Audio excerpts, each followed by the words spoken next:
Hello, I'm Siddharth Gaur from Tata Power and I welcome you all to our Ethics Week special, a chat with Shantanu Naidu. Shantanu was born in 1993, holds an MBA degree from prestigious Cornell University. He's an entrepreneur, an engineer, social media influencer, author, and above all, associate of our beloved Chairman Emeritus, Mr Ratan Tata. Hello Shantanu, a very warm welcome to you from Tata Power family. Thank you. It's a pleasure to be here and I look forward to this conversation. And thank you very much for humbly accepting our invitation to be a part of Ethics Week celebrations. My pleasure. Let me begin the interaction by asking you the question that all of us have in our minds. How did your love for dogs grow over the years and made you connect with Mr. Tata? I think a large attribute of that goes to my mother.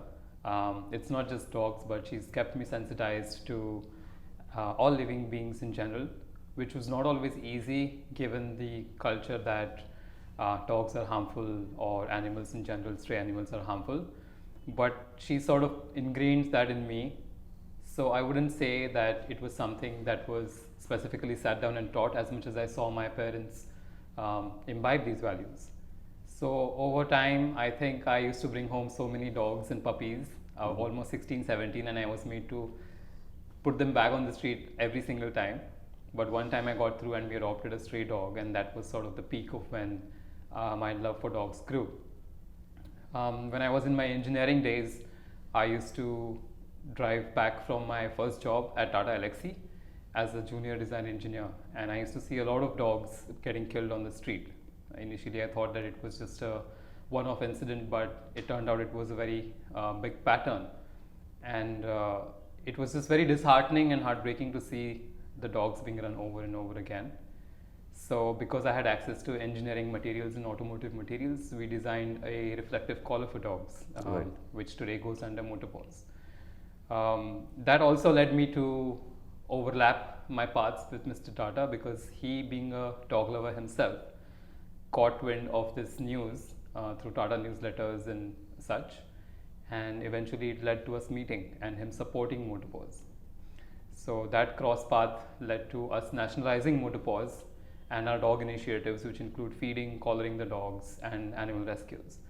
So I think it's just been growing and growing, all thanks to Mr. Tata, and Tata Group will always have a big part to play with it, because those were the days during Tata Elxsi time on the night shift where it all began. Wonderful. Our viewers would also like to know, what would a day in the life of Shantanu typically be like? And also tell us something about his childhood. So I wish my days were typical, but they're absolutely not. Each day is different, which is why I love my job. I cannot remember the time when there were 2 days that were similar. And I really enjoy that part, because every day is filled with a set of challenges and opportunities which I've never been exposed to before. Usually in a job you sort of learn over 6 months or 1 year the things that you need to do repetitively, but it seems that here the moment you learn something and get comfortable, then you are thrown into the pond again and you have to learn to swim, which is both fearful and interesting, but I just like to dive in headfirst and take on those as they come. And I think Mr. Tata has a big role to play in making me comfortable and ensuring that I can deliver on those, so I don't feel lost or isolated, and I have wonderful colleagues to help me do just that. As far as my childhood goes, I think I've had a pretty happy childhood. I had a big set of friends where I used to live. My school, not so much. I didn't have a good popularity index or anything like that, so I don't have very fond school memories. But I would say my childhood was pretty fond, if I might use that word. So, yeah, I think that answers that. We would like to know something about your book, I Came Upon a Lighthouse. It's becoming a rage and people are loving it. Yeah. If you can throw some light on the book, the title and the book, the contents of the book. Sure. So the whole reason I wrote this book is because when people started to find out about where I work and how I got there, a lot of millennials, Gen Z, and younger became very inquisitive about how I landed up there and the kind of knowledge that I get exposed to. And initially, I used to think, okay, it's flattery, I can understand, because people used to constantly throw comments at me, such as, we would do anything to be in your shoes. And initially, I took those as just comments, but I realized that they actually mean it. They actually wish to know what it is like to be in my shoes. And if I have been put as a millennial in such close proximity to Mr. Tata, it would be a little bit selfish to keep it all to myself. So then I started penning down all journal entries. My mom used to give me these small red diaries, and I used to keep filling those with the happenings of the day, every single day, and all my interactions and all my incidents and learnings. And I didn't have any idea that it was going to be a book back then. But eventually the diaries became 3 diaries, 5 diaries, 10 diaries, and then I started looking at those, and I thought this is the right time to share this with the world. It was a very big anxiety-filled process because it is literally my life laid out to bear for anyone to comment on and judge. And I was very fearful when the book release came close, but once it went out, I have not heard a single negative comment.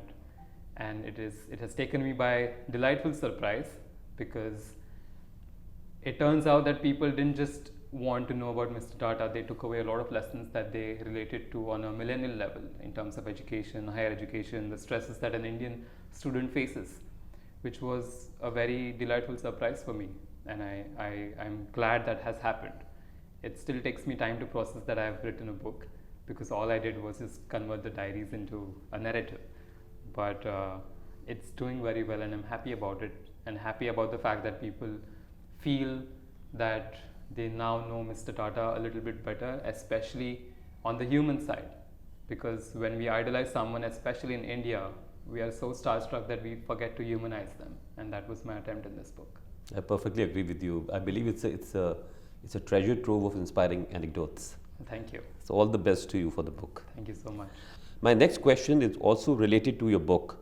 You have written in your book about your experiences of watching the actions and principles of Mr. Tata, your millennial Dumbledore, in day-to-day life. For example, when you go out for a haircut or while making big business decisions. So could you please elaborate on these experiences? Yeah, I think the experiences are so vast that it would be tough to choose and pick, and the book covers pretty much everything, but I can point out 2 values that sort of penetrate all his actions, which I have noticed as a pattern, recurring pattern. And to everyone who keeps asking me in other contexts, we want to be like Mr. Tata, these 2 are solid pointers to do just that, apart from being a good businessman. So one thing is, when you're doing acts of kindness, you should do it for people who can do nothing for you. So you will always see him doing things for people who can do nothing for him, who cannot return that in any form of favor. And oftentimes when we are involved in acts of kindness, we sort of forget that principle, that the acts of kindness usually shouldn't have an expectation of any return. And you will see him do that day in and day out. He will just help someone and forget about it, and it will never occur to him again. And the second one, I think, would be the gravity of promises. So one very important thing to Mr. Tata is keeping his word or keeping his promise. And there's just no circumstance where I have seen him go back on that. So however difficult it becomes for him because of changing circumstances to keep a particular promise, he will always deliver because he's given his word. And I think that's a very translatable lesson, which I try my best to follow, but I'll be honest, it's very challenging. But for him, it comes with such ease because he's just practiced it all his life. So I think these 2 sort of go across all the experiences I've had with him, which of course the book covers. Wonderful. You are working very closely with Mr. Tata. He himself is a superhuman, as we all know. So what is it like to work beneath the lighthouse like him? If you can share some interesting anecdotes with our viewers. So one thing I didn't figure out in the early part of my job was the fact that Mr. Tata is a walking, talking archive of all things Tata, all things business, and so many interactions. So, for example, when I used to suggest some things very excitedly, and he would not really go forward with some of those, I would be a little conflicted as to why that's happening, but it would be only a matter of time before it became very clear why he took a decision which he had thought about 10 steps forward, which is something that I wouldn't have been able to do. But it's not very much in the face, and he won't really come and say to you on your face that this is the reason why you shouldn't do this, or this is the reason. He will just calmly and subtly tell you, let's not go this way, let's go that way. And it is a matter of time before it becomes very clear as things unfold why he went that particular way. And then you begin to understand the depth of the knowledge and history and just business acumen that he has. And to be exposed to that day on day is a true privilege. So I think every single day, if you're alert enough, you get to learn these things. But he doesn't teach you in a sit down and I'll tell you 10 things that you should do it kind of way. It's more observe and learn kind of way. So if you're inattentive or if you're not observant, then you will miss out on a lot of opportunities of learning things that he's doing in daily life. So to be constantly on your toes around him and while working under him, and to be constantly observing why is it that he's taking particular minuscule actions has a lot of learnings in there. One. Under Tata Power 2.0 vision, we are strengthening our credentials in the B2C space.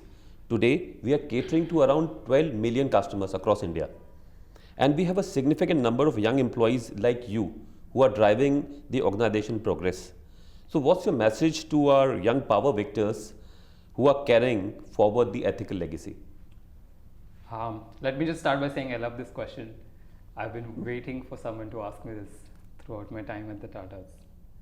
But I think saying something like ethical advice would be a little bit, or ethical legacy would be a little bit redundant when it comes to the Tata Group, because the Tata Group's biggest legacy is, in fact, its ethics. And we have been known for more than 100 years to create prosperity rather than become prosperous. And we stand for that very strongly. That is the foundation of the group. And as a 5th generation Tata employee, I have seen that penetrate through every generation. And I remember when I was junior design engineer, very, very junior level, and the reason I used to do night shifts is because the junior people do it.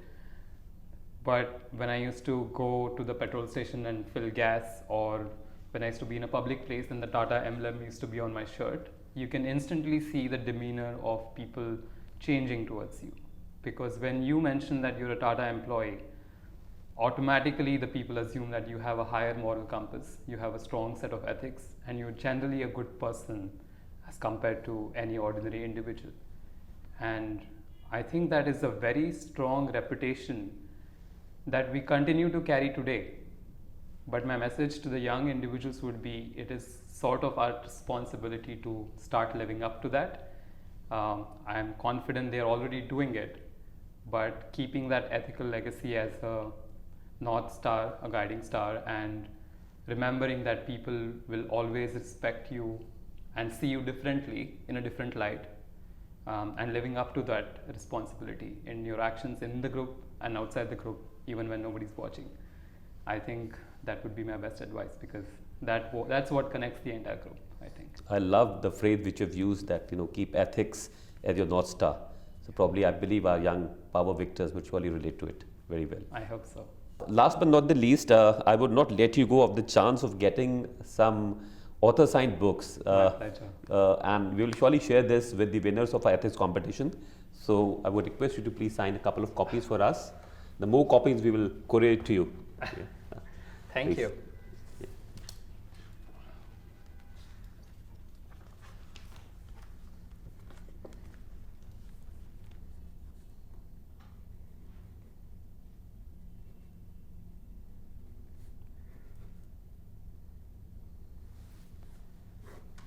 Still can't get used to doing this.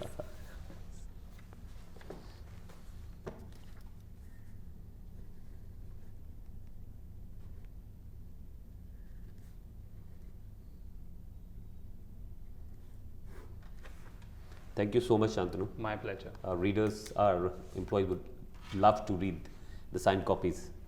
To all our viewers, I would like to add that this is a privilege for us to be a part of Tata Power family, which is built on moral values and ethics, and now is our responsibility to follow the Tata Code of Conduct and the ethical standards of Tata Group and take the legacy forward.